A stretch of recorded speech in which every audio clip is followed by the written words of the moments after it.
Bonjour à tous, donc je vais vous parler aujourd'hui de comment réaliser une table lumineuse avec votre écran, et pour ça je vais vous montrer, comme vous a dit hier Bertrand, comment ne pas prendre une photo tout bête d'une page blanche et puis la remettre après sur votre écran. Ce sera légèrement grisâtre, on va faire une page blanche directement depuis Photoshop.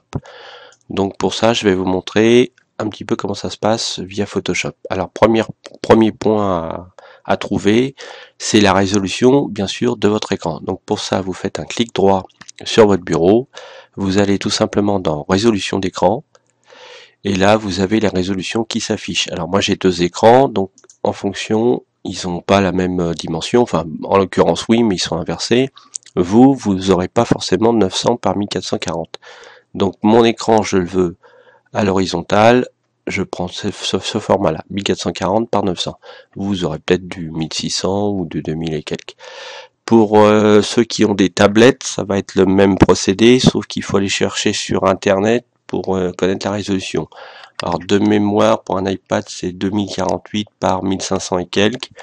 J'ai pas exactement les références, donc il faut les voir sur Internet, vous allez trouver ces définitions. Ce sont des pixels, hein, pas des centimètres. Voilà, donc une fois que j'ai ça, je ferme, j'ouvre Photoshop. Il suffit juste d'aller dans Fichier, Nouveau. Là, vous allez mettre un titre, on va mettre écran blanc. Alors, vous n'êtes pas obligé, hein, ça ne nuit en rien. Voilà. Le format prédéfini, on s'en fout pour l'instant. Vous allez changer les centimètres par des pixels. Donc on a vu que la largeur de mon écran était de 1440 et sa hauteur de 900. Une fois que ça c'est fait, vous vérifiez. Alors la résolution, on va la mettre par pouce, 72 dpi. Donc je vous rappelle que vous êtes pour un écran, il c'est pas la peine de monter à 150 ou 200 ou 300 dpi. Votre écran ne peut pas afficher plus de 72 dpi. Donc c'est pas la peine de faire des résolutions plus importantes. Le contenu de l'arrière-plan, donc c'est ça qui nous intéresse. On va sélectionner blanc, vous pouvez prendre d'autres couleurs. Pour nous, ce qui nous intéresse, c'est le blanc. Une fois que vous avez fait ça, alors moi je vais l'enregistrer, vous n'êtes pas obligé, vous faites OK si vous voulez. Moi je l'enregistre, 1440 par 900 pixels, je fais OK. Voilà, et ensuite pour le retrouver, il suffit que je descende ici. Donc là je l'avais fait une première fois en centimètres, c'était pas bon. Et j'ai ma résolution pour un écran horizontal pardon, qui est là, et pour vertical qui est au-dessus. Hein, mais ça c'est propre à ma configuration de PC, c'est pas forcément la vôtre. Une fois que j'ai fait ça, je fais OK. Mon écran apparaît et c'est nickel. Si vous n'avez pas trouvé pour faire du blanc hein, directement, donc je vais vous montrer un petit peu comment ça se passe. Vous avez ici deux petits carrés qui est la couleur d'avant-plan et d'arrière-plan. Si jamais c'est pas noir et blanc parce que vous avez déjà fait d'autres choses sur Photoshop, vous cliquez sur les deux petits carrés qui sont juste au-dessus. Ça sert à réinitialiser la couleur. En l'occurrence, il passe comme il est marqué là noir et blanc, donc noir et blanc. Nous, ce que l'on veut, c'est d'avoir du blanc. Là, si jamais je fais un remplissage, j'aurai du noir.